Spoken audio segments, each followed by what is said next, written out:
Your baby is not broken, and you are not failing. You've just been given the wrong information. Because almost everything the parenting industry tells you about baby sleep focuses on what to do at bedtime, the white noise machine, the swaddle, the schedule. And those things can help, but they're treating the symptom, not the system. Dr. James McKenna, founder of the Mother-Baby Behavioral Sleep Laboratory at the University of Notre Dame, has spent decades studying how infant sleep actually works, and his research keeps pointing to the same conclusion. Baby sleep is not an isolated biological event. It is a relational one. It is shaped by everything that happens between you and your baby throughout the entire day, which means the secrets to better sleep aren't hidden in a product or a program. They're hidden in the ordinary moments you're already living. Here are 7 of them. 1. Your calm is your baby's sleep medication. Every parent knows the bedtime routine advice: bath, feed, sleep. Dim the lights, keep it consistent. And yes, structure helps, but here's what that advice quietly skips over. Your baby doesn't just respond to the actions of a routine, they respond to the state you're in while you're doing it. Babies are what developmental scientists call physiological co-regulators. Their heart rate, cortisol levels, and nervous system arousal literally synchronize with yours during close contact.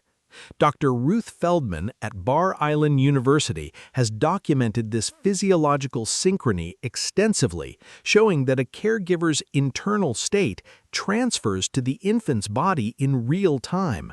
So if you're rushing through the bedtime feed while mentally composing tomorrow's to-do list, your baby feels it, not as a thought, as a body sensation. You don't need to be a Zen master. You just need 60 seconds of deliberately slowing down before you begin. A breath, a drop of the shoulders, a decision to arrive. Your nervous system is the most powerful sleep tool in the room. 2. The sleep window is real, and it closes fast. Most parents believe a more tired baby will sleep more easily. It feels logical. But sleep science says something different, and once you understand it, you'll never unsee it. When a baby misses their natural sleep window, that brief biological dip when the body is genuinely primed for rest, the brain releases cortisol to compensate for the fatigue. Cortisol is a stimulant hormone. Instead of winding down, your baby's system ramps up. They become harder to settle, more sensitive to sound and touch, and far more likely to wake frequently through the night. Dr. Mark Weisbluth, a pediatric sleep physician whose research has followed thousands of families, describes this as the overtiredness spiral, where exhaustion produces the opposite of sleep readiness. The sign you're looking for isn't crying. It comes just before the crying. A single yawn, a slight glaze over the eyes, a subtle turning away from stimulation. That quiet moment is your window. Your baby isn't fighting sleep when they're overtired. They're already past the point where sleep felt safe to fall into. 3. Daytime touch is building nighttime calm. Here's a connection most parents never make. What happens to your baby's body at 10 in the morning has a direct effect on how easily they settle at 10 at night.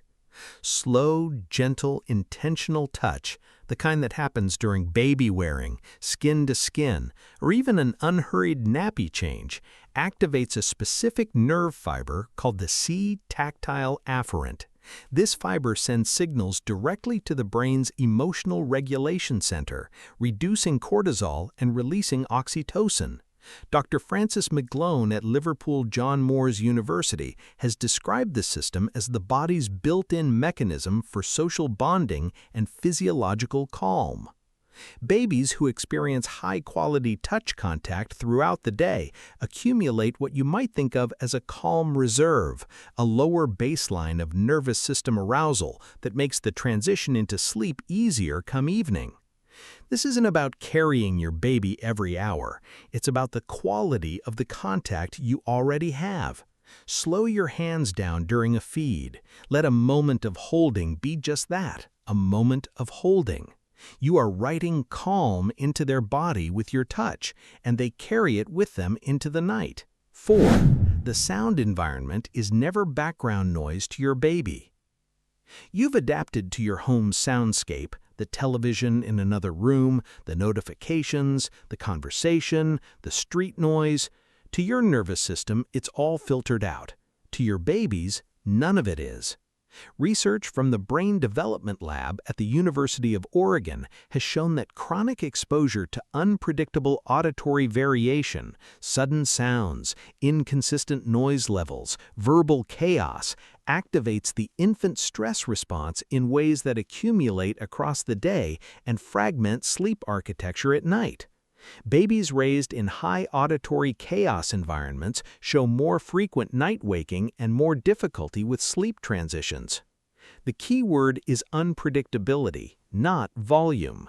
White noise works not because it's soft, it isn't, but because it's consistent.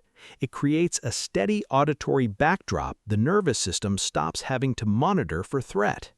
From your baby's perspective, every new sound is a question their brain has to answer. Is this safe? Does this require a response?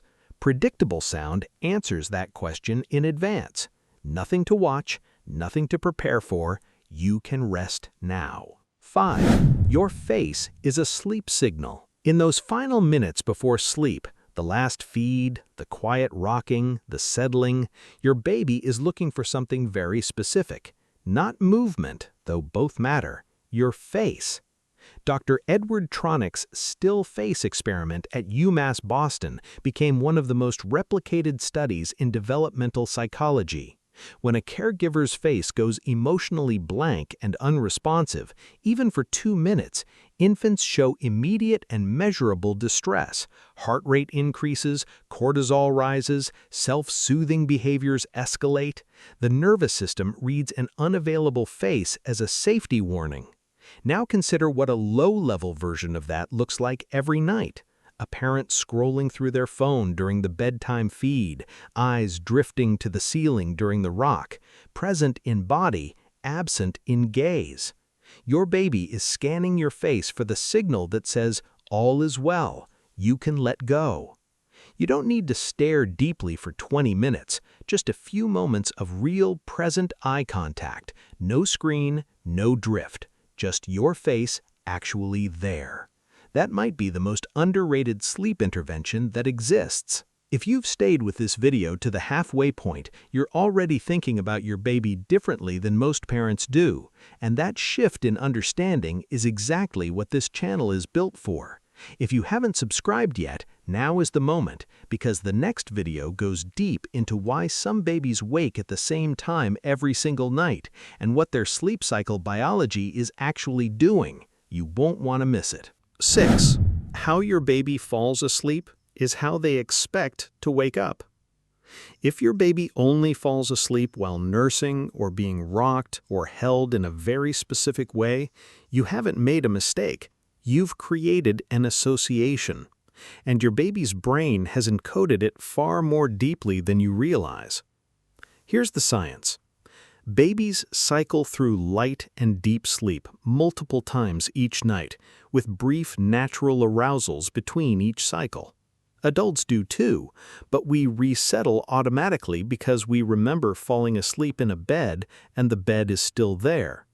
Your baby wakes at 2 a.m. and the breast is gone, the rocking has stopped, the arms have lowered. Their brain registers the conditions that meant sleep are missing. That registers as an alarm, not a gentle nudge. Dr. Jody Mindell at the Children's Hospital of Philadelphia, one of the most published pediatric sleep researchers in the world, has consistently found that pre-sleep associations are the single strongest predictor of night waking frequency across all infant age groups. The goal isn't to abruptly stop feeding or rocking to sleep. It's to introduce a small, gradual gap, a moment of drowsy but awake between the soothing and the final drop into sleep. That tiny space teaches your baby something profound, that sleep is something they can find themselves. 7. Your confidence is something your baby can feel. This is the hardest one and the most important. Babies read hesitation, not as a concept, not as language, but as a physical signal transmitted through your touch, your breathing, your movement, and your voice. When you approach a crying baby with uncertainty, with the internal question of, is this working? Am I doing this right? Your hands grip slightly differently. Your exhales are shorter. Your body communicates something your mouth never says. Dr. Jody Mindell at the Children's Hospital of Philadelphia, one of the most published pediatric sleep researchers in the world, found that parental sensitivity, which includes the steadiness and confidence a caregiver brings to a soothing interaction, was one of the most reliable predictors of infant sleep consolidation over time. Not the technique used, the quality of presence behind it. That doesn't mean performing certainty you don't feel. It means this: the more you understand your baby, the more naturally confidence follows. Knowledge becomes calm. Calm becomes signal. Signal becomes sleep. Your baby is not asking you to have all the answers. They are asking you to be there, unhurriedly, steadily, as if what you're doing is enough. And here's the truth that sleep science keeps quietly confirming. It is. So here we are at the end, and if something in these 7 points landed somewhere tender, if you felt a small flicker of, I didn't know that, but somehow I needed to, that isn't guilt, that is attunement. That is the part of you that is already tuned into your baby, already listening, already adjusting. That response is not a sign that you've been doing it wrong. It is the sign of a parent who is paying attention. The psychoanalyst Donald Winnicott gave us one of the most quietly radical ideas in child development, the concept of the good enough parent, not the perfect parent, the one who misses cues and repairs, the one who has hard nights and shows up again, the one who doesn't get it right every time but keeps coming back. That is what your baby's nervous system is built for. And when they look up at you in those quiet, almost asleep moments, heavy-lidded, soft, finally settling, they are not looking for the parent who read all the books. They are looking for you, for the face that means safe, for the presence that says, you can let go now, I've got you. If this video helped you see your baby sleep a little differently, share it with a parent you know who is running on empty and trying everything. Not for the numbers, for them. Because this kind of understanding deserves to travel further than one screen. There's so much more to explore together, and your baby is lucky, genuinely lucky, to have someone who wants to understand them this deeply.